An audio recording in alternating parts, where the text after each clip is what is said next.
that was a flop. I worked hard on that game as well. I mean, it doesn't really matter as much. It's just really unfortunate.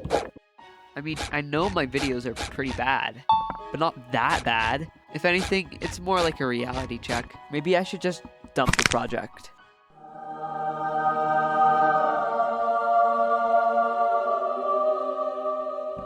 Well, that was unexpected. Since that video did so good, let's continue on the game. The first thing I want to add is the scoop rotation. Now, there's multiple ways we can do this. We can do this manually. Now, this is really simple, but Roblox has an interesting rotation system.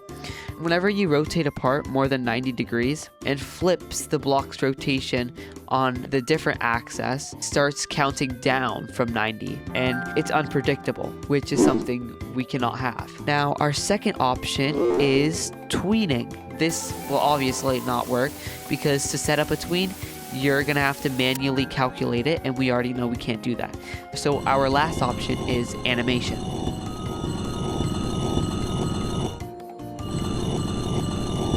So we have two ways we can do animation. The first way is by using a humanoid.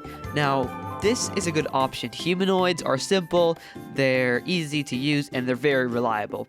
They're actually what we use for players. But like players, if we have a lot of them, there's gonna be a bit of lag. We have to minimize that as much as possible, which is why the other animation option is an animation controller. Now, this just controls an animation. It has the same traits as the humanoid, just has no lag. So that's what we're gonna use. Animation might not be my strong suit, but I can still make a little animation I can use in the meantime while I'm making the frame of the game. And that's what I did. I implemented the rolling system to the scoops, and I also made an elevation system where the scoop goes on the elevation that you are in.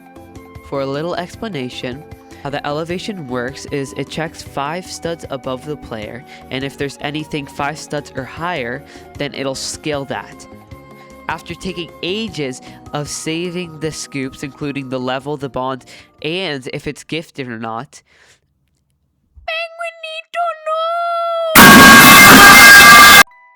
after throwing together some quick UI, I made it so when you click a button, you load in your scoops. But now it was for me to do the thing that I've been dreading the most, making the hive. I've been putting this aside because it would be too much work for me to handle all at once, but now I can't put it aside anymore. I have to do it. I started by building it, taking some references from my own fridge. The final product didn't come half that bad. Now, opening and closing the fridge doors was the harder part. Even though I had the system already done for detecting if the player was in the base, it was pretty hard tweening the doors open and shut, let alone finding which doors were right. Proceeding to waste my life away, I persevered into making a making system where I take the scraps that I get from the ice cream field and turn it into in-game currency I can use to buy other items later on. And finally, I finished up the fridge by adding UI. It will represent your scoop flavor, your scoop level, and your scoop mutation. Wow, this game's coming along really nicely, and I'm getting good feedback as well. We already have the scoop, the field, and the fridge already done. Thank you guys for the comments as well. They really mean a lot to me, and I really like some of them. I'm starting to get that same feeling that I felt when I played Bee Swarm for the first time, and I'm feeling like playing it again. I'm still open for suggestions, and with that pretty much wraps up everything.